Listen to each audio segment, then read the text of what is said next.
Well otaku fans, तो आज हम बात करने वाले हैं वन पीस के एपिसोड नंबर 1124 के बारे में। और अगर इसे पहले वाले एपिसोड को तुम सभी ने मिस कर दिया है तो घबराओ मत, तुम्हें उसका लिंक डिस्क्रिप्शन में मिल जाएगा, एक बार जाकर चेकआउट जरूर कर लेना। तो पिछले एपिसोड में हमने देखा कि लूफी यॉक को कैप्चर कर लेता है और इस आइलैंड से बाहर जाने का प्लान बनाने लगता है। अब हम कहानी की ओर आगे बढ़ते हैं। हम देखते हैं कि लूफी यॉक के कम्युनिकेशन स्नेल से सीधा 5 एल्डर्स को धमकाने लगता है। वो कहता है अगर तुम्हें यॉक सही सलामत चाहिए तो तुम सभी शिप्स को अपने पास वापस बुला लो। उसके ये डिमांड सुनकर सभी लोग हैरान हो जाते हैं। इधर हम मॉर्गन का भी ठिकाना देखते हैं जहाँ वीवी और वापुल होते हैं। वो दोनों भी लूफी की डिमांड सुनकर हैरान हो जाते हैं। वापुल बोलता है वो तो सीधा गवर्नमेंट को ही चुनौती दे रहा है, क्या उसे जरा भी डर नहीं। तभी 5 एल्डर्स में से एक कहता है क्या तुम ही हो स्ट्रॉयड लूफी, जिस पर लूफी बताता है हाँ मैं ही हूँ, कोई दिक्कत है तुम्हें। इसके बाद एल्डर वहाँ की सिचुएशन के बारे में पूछने लगते हैं और बेवकूफ लूफी सभी चीज उसे बताने ही वाला होता है कि तभी रॉबिन उसे चुप कराकर कॉल कट कर देती है और लूफी को समझाते हुए कहती है इन्फॉर्मेशन एक वेपन है तो अपने दुश्मनों को सोच समझ कर ही कुछ बताना चाहिए। हम यहाँ पर ये भी देखते हैं कि उन एल्डर्स के पास रॉबिन की आवाज चली जाती है और वो लोग अंदाजा लगा लेते हैं कि ये कोई और नहीं बल्कि निको रॉबिन है।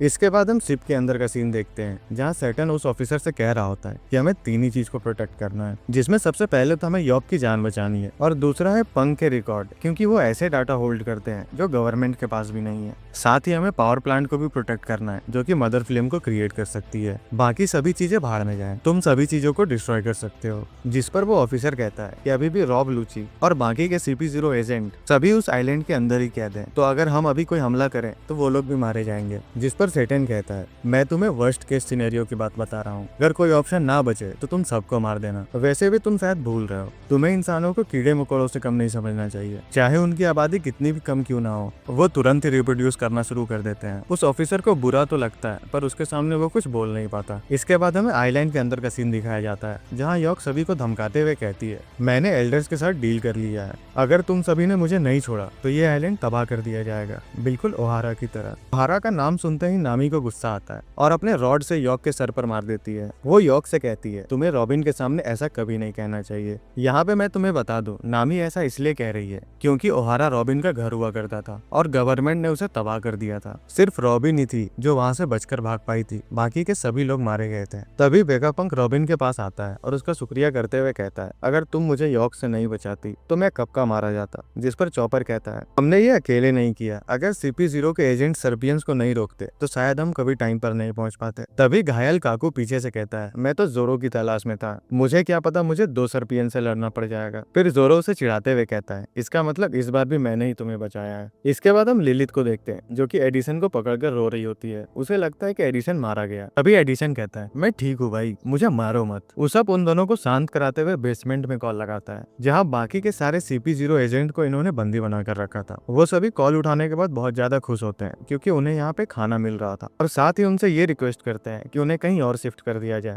क्योंकि उन्हें सर्पियन से डर लग रहा था। जिस पर फ्रैंकी पूछता है ये तो तुम्हारे साइड है तो फिर डर कैसा। फिर उसप वेगापंक से पूछता है ये लोग सेफ तो है ना, जिस पर वेगापंक कहते हैं हाँ बिल्कुल, जब तक ये बबल बॉल में कैद है और ये लोग बबल से निकल भी नहीं पाएंगे क्योंकि इस बबल बॉल को बनाने के लिए वो सेम मटेरियल यूज हुआ है जो पेसिफिस्टास को बनाने में हुआ था। वो एक कैनन के ब्लास्ट को आसानी से रोक सकते हैं। फिर फ्रैंकी एस स्नेक का शुक्रिया करता है क्योंकि एस स्नेक ने उनके फ्रेंड्स के ऊपर से पेट्रिफिकेशन को हटा दिया था। जिस पर वेगापंक कहता है मैंने तो ऐसा कोई भी प्रोग्राम इंस्टॉल नहीं किया था, फिर एस स्नेक ऐसा कैसे कर सकती है। और हम इधर देखते हैं कि एस स्नेक याद करती है कि कैसे लूफी ने हैंकॉक कहकर उसे पेट्रिफिकेशन हटाने को कहा था और एस स्नेक मना नहीं कर पाती और वैसा ही करती है। तभी जिम्बे कहता है चलो अच्छा है, बोआ हैंकॉक भी कभी लूफी को मना नहीं कर पाती क्योंकि उसे लूफी पसंद है। तभी हम देखते हैं कि वेगापंक अपनी डायरी में नोट करने लगता है कि जिस ब्लड लाइन से सर्पियन को बनाया जाता है वो अपने प्राइम कैरेक्टर के इंस्टिंक्ट पर ही काम करते हैं। इधर हम लिलिथ को देखते हैं जो कि अब नामी को अपना बबल गन यूज करने दे देती है क्योंकि उसी गन की वजह से नामी ने सभी सर्पियंस को बबल के अंदर कैद किया था।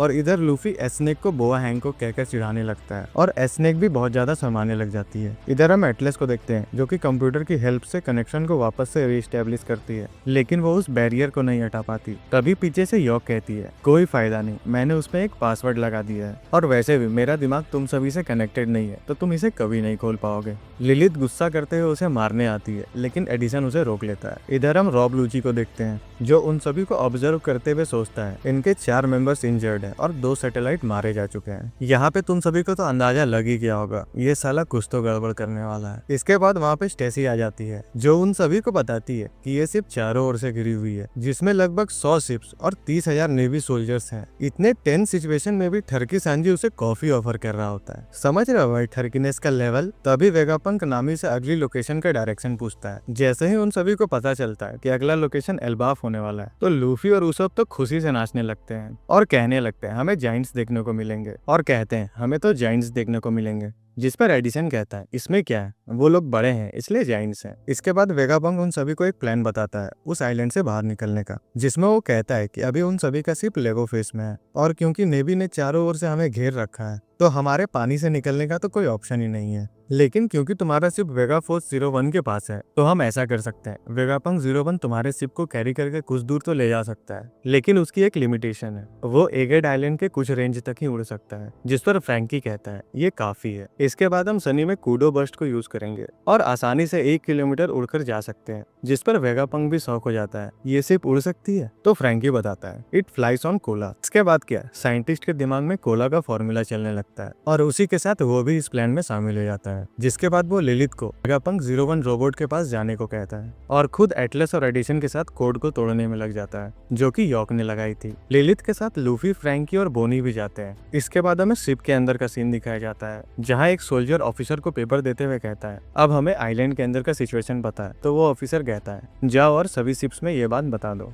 इसके बाद हम काइजरू को देखते हैं जो कि सेटन के साथ कुछ डिस्कस कर रहा होता है। सेटन कहता है वो बैरियर तो लेजर डिफेंस है तो तुम तो उसके अंदर आसानी से जा सकते हो क्योंकि तुम तो खुद लाइट हो। जिस पर काइजरू कहता है मैं तो वहाँ आसानी से जा सकता हूँ लेकिन मेरा एक दोस्त है जो कि वेगापंक को डिफेंड कर रहा है और वैसे भी मैं वहाँ गया तो सेंटामारू अपने सी बीस्ट वेपन से अटैक कर देगा जिसके कारण हमें भारी नुकसान हो जाएगा। जिस पर सेटन कहता है हाँ तब तो बहुत ज्यादा प्रॉब्लम हो जाएगी और वैसे तुम ये बताओ कि क्या तुम्हें पावर प्लांट का लोकेशन पता है। तो काइजरू उसे एक पेपर दिखाता है जो कि रॉब लूची ने बेचा था और कहता है इसमें सारी इन्फॉर्मेशन है जो भी हमें चाहिए। इसके बाद हम देखते हैं कि सारे शिप्स बैटल के लिए रेडी हो जाते हैं और इधर लूफी, फ्रैंकी, लिलिथ और बोनी सनी के पास पहुंच जाते हैं। सनी के बगल में ही वो रोबोट भी था। फिर हम वापस से शिप का सीन देखते हैं जो कि अपने डेविल फ्रूट पावर का यूज करके आइलैंड के अंदर जाने लगता है और इधर सेंटामारू को भी पता चल जाता है कि उसके अंकल फाइनली यहाँ आ चुके हैं। वो सभी पैसाफिस्टास को बैटल फील्ड में उतार देता है और इधर काइजरू सेंटामारू पर अटैक करने आ रहा होता है और सेंटामारू भी प्रिपेयर हो जाता है। उन दोनों के टकराते ही एक जोरदार धमाका होता है जिसके कारण लूफी को ये पता चल जाता है कि आइलैंड के अंदर कोई घुस चुका है। यहीं पर यह एपिसोड खत्म होता है। आई होप आप सभी ने इस वीडियो को एंजॉय किया होगा तो लाइक और शेयर करना मत भूलना और साथ ही सब्सक्राइब भी कर ही लेना ताकि तुम्हें ऐसे ही इंटरेस्टिंग वीडियोस मिलते रहें।